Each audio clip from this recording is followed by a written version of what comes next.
Hi, this is Vanessa with Train with V in San Jose, California, and this is a discussion of shoes for Haglund's Deformity.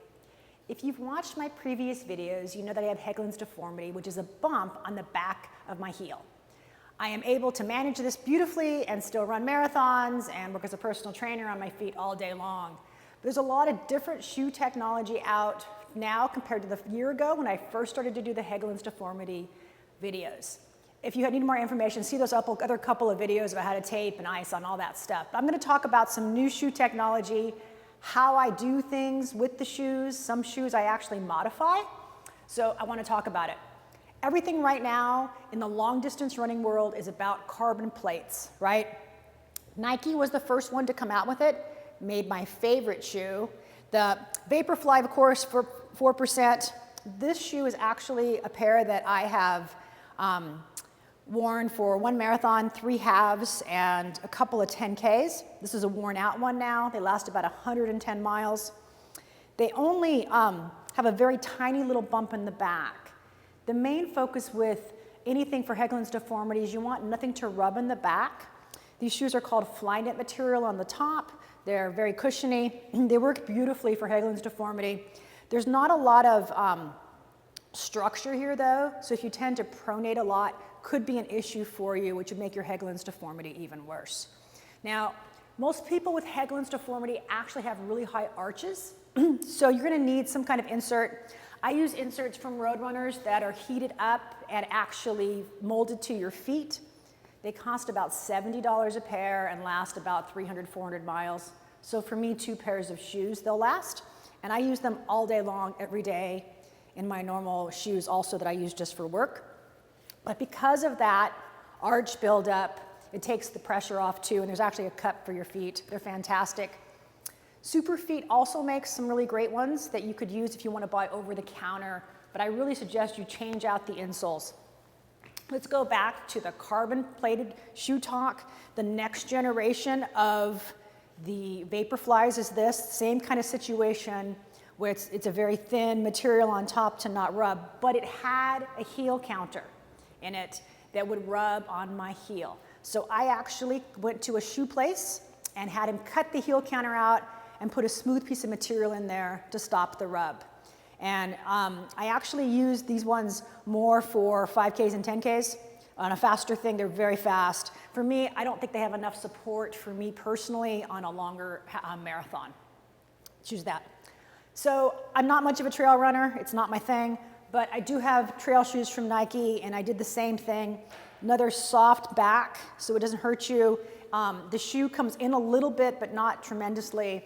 I cut the heel counter out, also on this. He put a really nice, smooth piece of suede inside on these ones, because knowing that it was more for trails and could get mud and dirt and that stuff in there. And they're very comfortable for me. First time I've been able to actually wear a regular trail shoe on trails, so really great option. Let's look at carbon fiber plates one more time. So in another brand. So this is the Adidas. This is the AdiZero Pro with the carbon fiber plate in here. Very snappy off the ground shoe. No rub whatsoever, but it does have a ridge, so it could hurt your Achilles tendon a little bit. My Haglund's is a little bit more to the inside of my left foot to here, so it doesn't actually rub. Pretty comfortable, pretty fast shoes.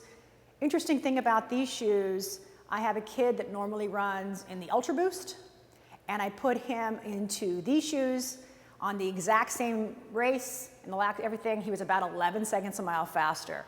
And even he was saying that it was the snap off the ground that comes from these shoes different than the Ultra Boost. Obviously about half the weight of the Ultra Boost. So I think that's a great racing alternative if you're going to have Haglund's Deformity. And then we'll talk about what Alafine wore.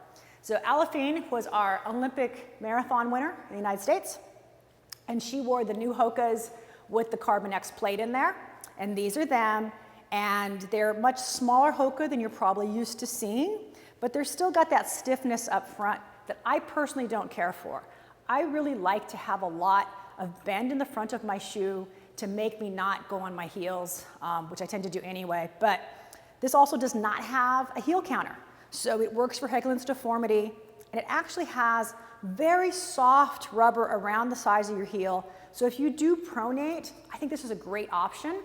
Now remember, these are carbon plates in these shoes, so when they wear out, they hurt. You do not want to continue to run in these. These are not daily trainer shoes when carbon plates are in them, because they literally go from great and comfortable and making you feel fast to, wow, that's a little painful on my foot. It happens for me on the VaporFlies, and like literally mid-run, I did a race a few days ago, mid-run I could feel the plate now no longer bounced, it was just rigid, which is the last thing you want with someone with Haglund's deformity.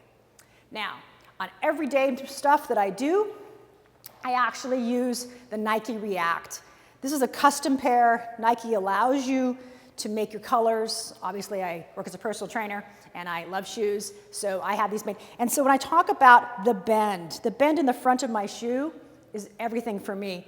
So I'm using the Nike React not just for work, but I'm using it for my daily training runs. So that I think is a really great option for every day. And these Nike Reacts have that same, a little bit more support here, but there's no heel counter, no rub whatsoever.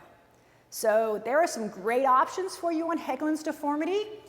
I'm always willing to help people with Haglund's deformity get out there and run again. So if you have any questions, just send them below or send them to vanessa@trainwithv.com. Get out there and run.